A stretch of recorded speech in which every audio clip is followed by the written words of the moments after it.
حبايبنا متابعي أفلام الخمسين الكرام، شكرا على دعمكم المتواصل، وإن شاء الله نستمر معاكم وبيكم. وأهلا وسهلا بيكم في فيلم جديد. لايك شير سبسكرايب ويلا بينا علشان ندخل في ملخص الفيلم الجامد ده.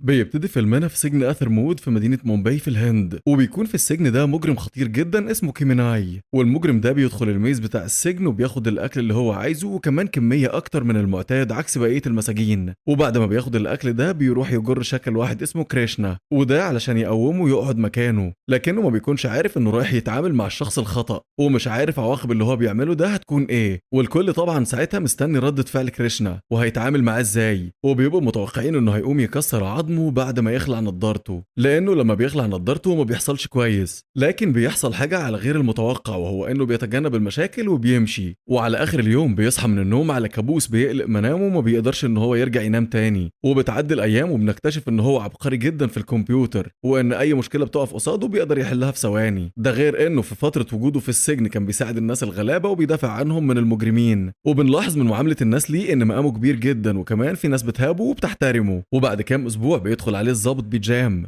علشان يديله خبر ان قائد السجن محتاج له عنده، وده لانه هيخرج بعد يوم واحد من السجن، وساعتها بيكون مش مصدق نفسه ومستغرب جدا في نفس الوقت. وفي مكتب القائد بيقابل محامي كبير جدا اسمه راجو، وهنا بنعرف انه كان متهم في جريمتين قتل من زمن بعيد جدا، وعشان كده قضى الباقي من عمره في السجن، والمده بتاعت حبسه كانت 25 سنه. لكن الخبر الكويس في الموضوع ان مده العقوبه قلت 2.5 سنين، وده علشان حسن سلوكه، وده قرار نهائي من النائب العام. لكن الغريب في الامر ان كريشنا كان مش عايز المده تقل وبيكون رافض القرار ده، ولما راجو بيساله عن السبب بيعرفه انه مش مستعد يقابل العالم اللي بره بعد الغياب الطويل اللي قضاه في السجن، وبيكون طالب شويه وقت علشان يرتب فيها اولوياته في الحياه. هو انا مش فاهم ازاي واحد مش عايز يخرج من السجن، لكن استنى هنفهم بعدين. فبيرد عليه راجو وبيقول له ان ده قرار نهائي من النائب العام ومفهوش رجوع، وانهم مش هيمشوا الدنيا على مزاجه يعني. وبعدها بيساله هل ليه معارف ولا لا، فبيكون عند كريشنا معرفه واحده بس وهي حبيبته فاسو، لكن الغريب انها مفيش مره من ساعه ما هو اتسجن زارته او اتصلت بيه حتى، وزي ما تقول كده ما صدقت خلصت منه. وبعد ما بيخرج كريشنا من مكتب القائد بيقف في الساحه بتاعه السجن، وبعد شويه سمع ان في شخص بيأذي واحد من المساجين، والمشكله هنا ان الشخص اللي بيتأذي ده عزيز عليه، وبنكتشف انه نفسه المجرم كيميناي. فبيروح له كريشنا وبيقلع نضارته وخده علمه الادب، لكن بيوصل خبر للشرطي بتاع السجن ان كريشنا عامل شغب، فبينزلوا بسرعه وبيفضوا الاشتباك، وبالتالي بيتحبس كريشنا في الحبس الانفرادي. بس اللي حصل له ده في مصلحته، لانه اصلا هو مش عايز يخرج من السجن. وبعد شويه بيجي له الضابط بيجام وبيقول له انه عارف ايه السبب اللي مخليه مش عايز يخرج من السجن، وبيطلع السبب ان هو خايف حبيبته فاسو تكون مش مستنياه بعد العمر ده كله. لكن كريشنا في الاساس بيكون متاكد اصلا انها عمرها ما هتيجي تشوفه او تقابله، ولحد دلوقتي محدش عارف ايه سبب الخلاف والعداوه دي. وبنفهم ان سبب الخناقه اللي عملها كريشنا بتبقى حركه منه علشان يطول مده وجوده في السجن وما يخرجش دلوقتي. وبره السجن بيكون مستنيه صديقه المقرب جيجنيش علشان ياخده معاه، فبيطلب جيجنيش من امين الشرطه لما عرف ان هو في الحبس الانفرادي انه يكلمه بالتليفون، وفعلا بيوافق امين الشرطه وبيبعت التليفون لكريشنا مع واحد من اعز اصدقائه وهو العم بمهيش. وبعد ما كريشنا بيطمن جيجنيش صاحبه بيروح لبمهيش علشان يخليه يوصل له رساله لصديقه بهاو في دبي، وده علشان عارف ان هو خارج قريب ومحتاج منه ان هو يبعت له تاشيره سفر قريب لدبي، علشان مش هيعرف يعيش في بلده وفاسو حبيبته بعيد عنه. وفعلا بيوافق بهاو على طلبه من غير ما يفكر،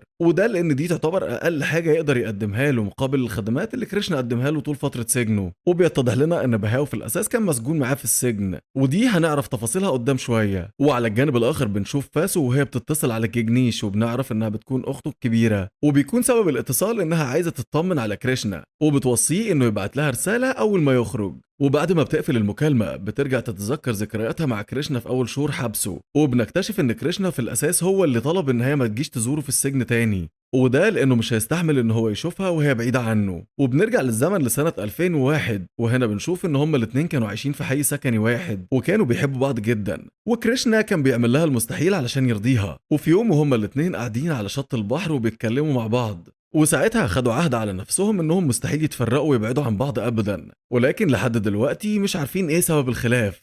وتاني يوم بيخرج كريشنا من السجن وبيودع كل الناس اللي بتحبه، وبعدها بيروح لقسم الأمانات وبياخد الحاجات والمتعلقات الشخصية بتاعته وبيلبس وبيمشي. وبعد ما بيخرج بيروح جيجنيش يسلم عليه وبيكون مبسوط جدا إنه شافه باللبس العادي مش بلبس السجن، وكمان بياخد معاه صورة سيلفي ودي علشان يبعتها لفاسو وبتكون هي اللي طلبت منه كده. وبعدها بياخده جيجنيش وبيروح بيه للمطعم اللي أول مرة قابل فيه فاسو. وبعد ما بيوصل للمطعم بيرجع يتذكر ذكرياته مع صاحب المطعم واللي اسمه جامشت، وبيكون ساعتها وفي وقت خروجه من المطعم بيلاحظ إنه نسي مفاتيح المكنة بتاعته، ودي تحسها كعلامة على إن في حاجة وحشة هتحصل. وفعلا بعد ما بيرجع بيلاقي ان في عصابة هجمت على جاميشت وكانت هتخلص عليه، فبيتصرف معاهم بسرعة وبذكاء وبيخليهم يمشوا من المكان من غير ما يبذل اي مجهود. وكل اللي عمله ان هو قال لهم يمشوا بسرعة من المكان وكأن مفيش حاجة حصلت، والا هيمسك واحد فيهم ويسلمه للشرطة وبالتالي كلهم هيتجابوا وهيدخلوا السجن. وفعلا قدر يقنعهم وخلاهم يمشوا. بعدها بيروح يطمن على جاميشت وبيشوفوا هل حصل له حاجة ولا لا. وبعدها بيروح لصاحبه باكيا علشان يعرفه غلطه،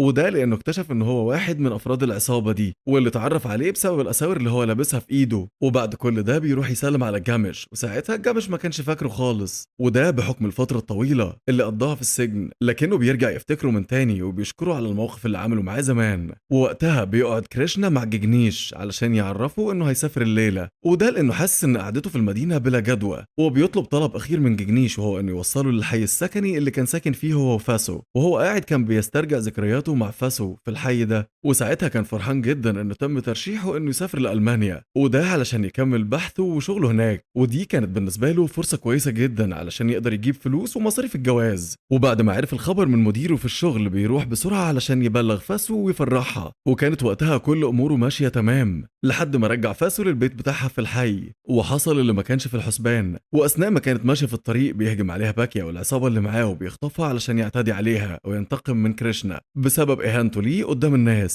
لكن بيسمع كريشنا صوت صرخات فاسو، فبسرعة بيروح لها وبيخلص على كل اللي موجودين، لكن باكيا بيهرب. وبالشكل ده بيكون مستقبل كريشنا خلاص انتهى، وده لانه خلاص هيدخل السجن في جريمة قتل، وفعلا ده اللي حصل. وبعد شوية بيروح مع جيجنيش للحي السكني، وهناك بيتذكر اكتر موقف اثر فيه مع فاسو، وهو انه جاب لها خاتم ذهب غالي جدا وخاتم بلاستيك وصرف كل الفلوس اللي معاه، لكنه ما كانش همه اي حاجه غير انه يشوفها فرحانه. وساعتها فاسو حبت الخاتم البلاستيك اكتر من الذهب. المهم بيروح بعدها عند المكان اللي كان محتفظ فيه بالعلبه بتاعه الخاتم، ولكن بعد ما فتح علبه الكهرباء ما بيلاقيش الخاتم ومبيبقاش قادر يفتكر هو نقله فين. ووقتها بتعرف فاسو من جيجنيش انه موجود في البيت، فبسرعه بتروح له على هناك، وده علشان ترجع له الخاتم. وبيتضح لنا ان هي اللي خدت العلبه، وهنا بتعرفه انها ضيعت الخاتم البلاستيك، لكنه بيكون عارف انها بتكذب عليه وخلته معاها لانه عزيز عليها جدا. وبتاخده بعدها معاها وبيروحوا لنفس المكان اللي عرفها فيه كريشنا ان جات له فرصه سفر. وهنا بتقول له فاسو انه ازاي قدر يستحمل فراقه عنها طول الفتره دي، وازاي كان هيسافر من غير ما يقابلها ويودعها.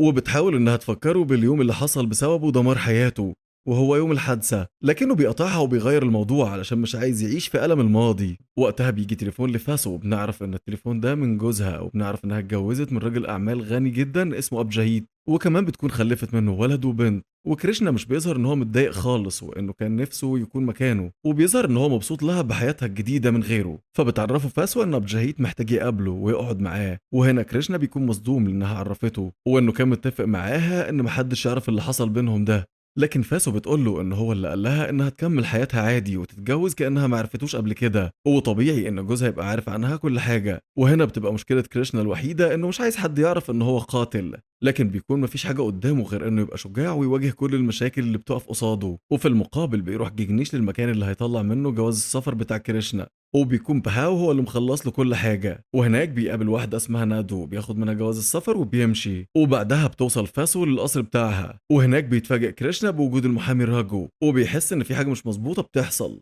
وبعدها بياخده ابجهيت وبيبدا يتكلم معاه، ووقتها بيشكره كريشنا لانه عرف ان هو اللي رفض طلب عدم خروجه من السجن، وان هو كمان اللي قلل المده بتاعته، لكنه ما بيكونش فاهم هو عمل كده ليه اساسا. ولما فاسو بتعرف ابجهيت ان كريشنا هيسافر دبي الليله بيفرح جدا من الخبر ده، لانه بكده بيكون حل المشكله اللي هو مخرجه من السجن علشانها من الاساس، واللي هي انه عايز ينهي موضوع فاسو مع كريشنا ويمحي ذكرياتهم مع بعض للابد، وده لانه بيحبها وبيغير عليها جدا. وكمان بيقول له انه حاول يخرجه من 5 سنين لكنه كان في مشكله بتحصل، وهنا بيطلب منه أبجهيت إنه يعرفه إيه اللي حصل بالظبط يوم الحادثة من غير أي قص أو تغيير في القصة. وكريشنا بيقعد دقيقة من الصمت وبعد كده بيبدأ يحكي كل حاجة، وبيقول له إن ساعتها كان آخر الليل وهو وصلها للبيت بتاعها، وبعد لما مشي خطفها باكيا والعصابة اللي معاه وكانوا هيعتدوا عليها، لكنه بسرعة راح وأنقذها ومسك 2 منهم وقتلهم، لكنه ملحقش باكيا لأنه قدر يهرب بسرعة. وفي اللحظة دي كريشنا قال لفاسو تهرب بسرعة قبل ما الشرطة تيجي تقبض عليهم هما الاتنين، وقرر إنه يشيل الحوار ده كله لوحده، وفضل هو في المخزن وشال الجريمة كلها. وده نفس اللي حكيته فاسو لأبجهيت، لكن بالإضافة في القصة دي إن كريشنا دخل السجن وفقد حريته، وباكيا فضل بره مستمتع بحياته، مع إن المفروض يكون العكس. وكان كل هم كريشنا وقتها هو سلامة فاسو من خطر وشر باكيا، وبيرجع وبيطمن ساعتها لما عرف من جيجنيش إنها اتجوزت، وهو عرف يجاري أموره في السجن وقدر يثبت هيبته ووجوده. وبتعدي عليه أيام وشهور وعرف إن باهاو رجل العصابات الكبير دخل نفس السجن اللي هو فيه، ودي بتكون فرصة كويسة ليه من كل النواحي. وطبيعي لما يتسجن راجل خطير زي ده بيبقى ليه أعداء كتير جدا عايزة تقتله وعايزة تتعرض ليه، وفعلا ده اللي حصل، وهو إن ألد أعدائه بعت له أخطر المجرمين في السجن علشان يخلصوا عليه، ومن المجرمين دول كان باكيا، ودي كانت فرصة كويسة جدا لكريشنا علشان ينتقم. ومن بعدها بيروح كريشنا يعرض على باهاو الحماية، وكان كل هدفه إن هو يقتل باكيا ويخلص عليه، وده علشان ينتقم منه. وفعلا باهاو رحب بيه وأخده في صفه.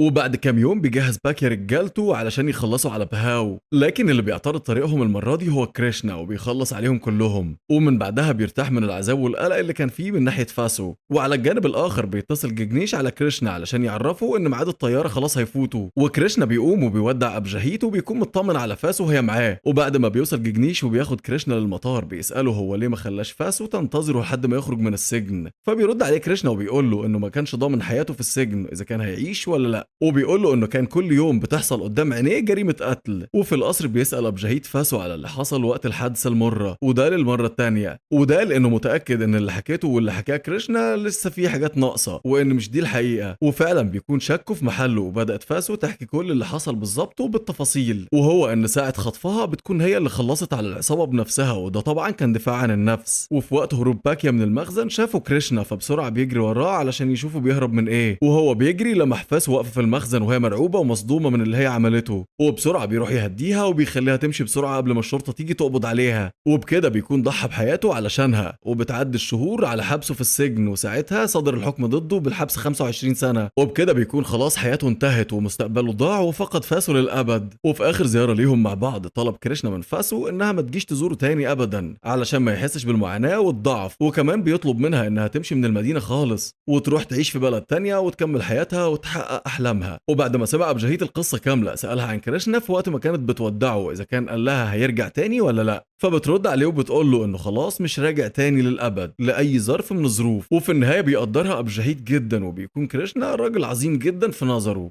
لحد هنا صديقي وبينتهي الفيلم بتاعنا، لايك شير سبسكرايب واشوفكم الفيلم اللي جاي. كان معكم محمد خليل، سلام.